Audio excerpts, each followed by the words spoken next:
کیونکہ یہ فرض کا انکار ہو جائے گا، کیونکہ یہ فرض کا انکار ہو جائے گا. لو جس گاتے چیز ہی کوئی نہیں، معاذ اللہ اگر کوئی اس طرح کہے گا تو پھر دائرہ اسلام سے خارج، کیونکہ یہ فرض کا انکار ہے.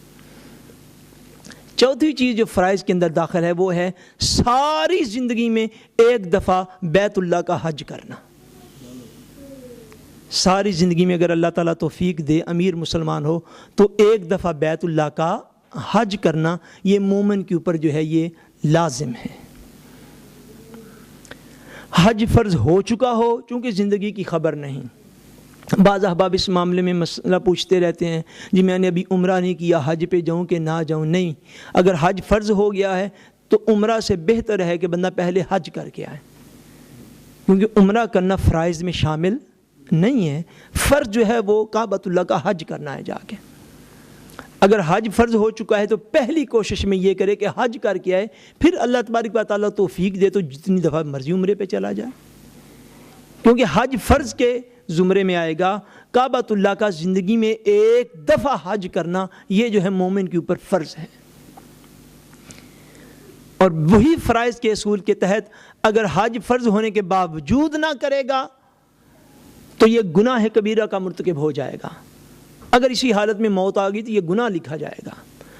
اور اگر حج کا مطلقاً معاذ اللہ انکار ہی کر دے گا کہ اس گھر میں جا کے حج کرنا ضروری ہی کوئی نہیں، تو دائرہ اسلام سے خارج ہو جائے گا. اس کے بعد جو مرضی کرتا پھر باقی اعمال کی بھی اس کے گنے نہیں جائیں گے. یہ دین کے بیسکلی فرائض ہیں جن کے اوپر عمل کرنا ہر مسلمان کے لیے موہ ہے. جو نہیں کرے گا وہ گناہ گار ٹھہرے گا. اتنی بات کی آپ کو سمجھ آ گئی. اب ہمارے پاس وقت کم ہے، لیکن میں موٹے موٹے جو حرام دین نے کیے ان کا بھی جو ہے وہ لازمی عرض کرنا چاہتا ہوں کہ کچھ یہ مین چیزیں ہیں جو اللہ تبارک و تعالیٰ نے ہمارے اوپر فرض کی، اور کچھ چیزیں ہیں جو اللہ تبارک و تعالیٰ نے ہمارے اوپر حرام کی. جو ہمارے اوپر حرام کی ان کا بھی علم ہونا یہ منیمم علم ہے جو ہر مسلمان کو ہونا چاہیے. انشاءاللہ تعالی ہم اپنے اس کورس میں ان کی تفصیل، چونکہ یہ منیمم علم ہے اور ہر مسلمان کو ہونا چاہیے، جب ہم انشاءاللہ تبارک و تعالی بعد میں شروع کریں گے تو پھر ان کی ڈیٹیل جو ہے، نماز کے مسائل، اس سے پہلے وضو لازمی ہے، اس کے مسائل اور دیگر مسائل ہم انشاءاللہ بیان کرتے چلے جائیں گے، تاکہ جو امپورٹنٹ نالج ہے وہ ہر شخص تک لازمی پہنچنا چاہیے.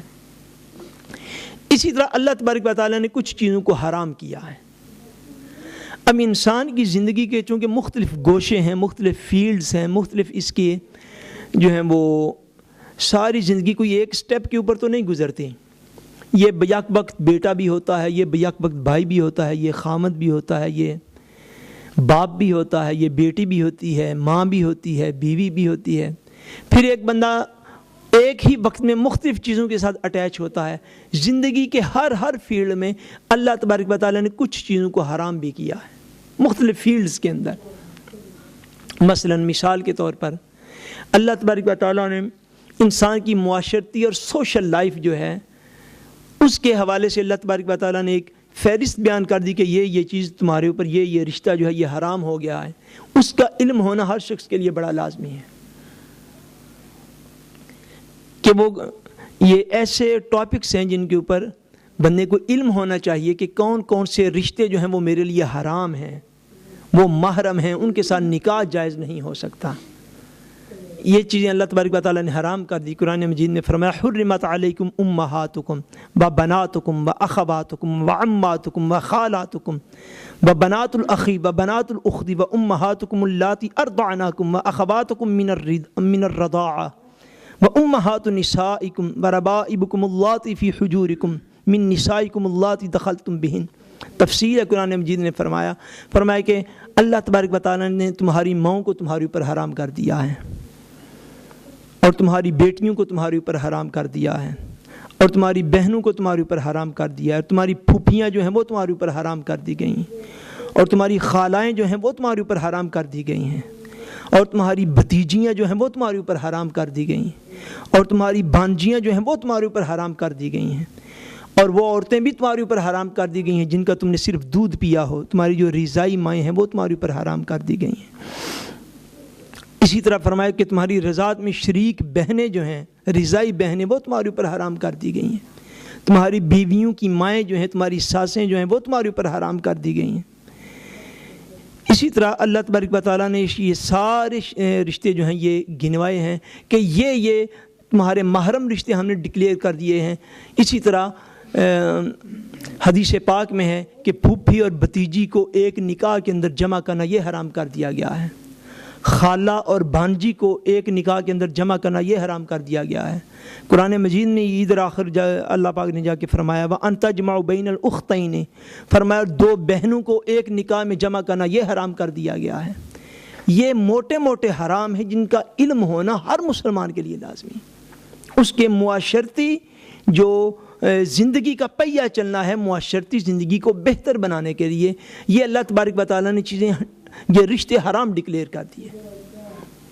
اسی طرح موت پارٹنر کے لیے، یعنی جس طرح فرمایا کہ تمہارے اوپر مائیں حرام ہیں، یہ مردوں کو مخاطب کر کے فرمایا، اس لیے عورتوں کا ہوگا اس کے موت صد کر لیں، یعنی بیٹا حرام، بھائی حرام، باپ حرام، اسی طرح بالکل موت اب کرتے چلے جائیں، یعنی دیر بارے لت و فشٹو، فرمایا کہ یہ رشتے جو ہیں یہ ہم نے تمہارے اوپر حرام کر دیے ہیں۔ جب تم نے اپنی معاشرتی زندگی میں آگے چلنا ہے تو خبردار ہو جانا، یہ اللہ تبارک و تعالیٰ نے یہ چیزیں تمہارے اوپر حرام کر دی۔ اس لیے اسی طرح کائنات میں ہر چیز اللہ تبارک و تعالیٰ نے کم و بیش ہر چیز کو کھانے کی، پینے کی، حلال چیزوں کی اجازت دی، اور ان میں سے گنتی کی 2-4 چیزیں اللہ تبارک و تعالیٰ نے حرام کر دی۔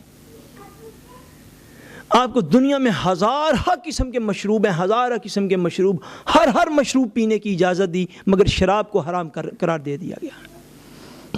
اس حرام کا علم ہونا بڑا لازمی ہے۔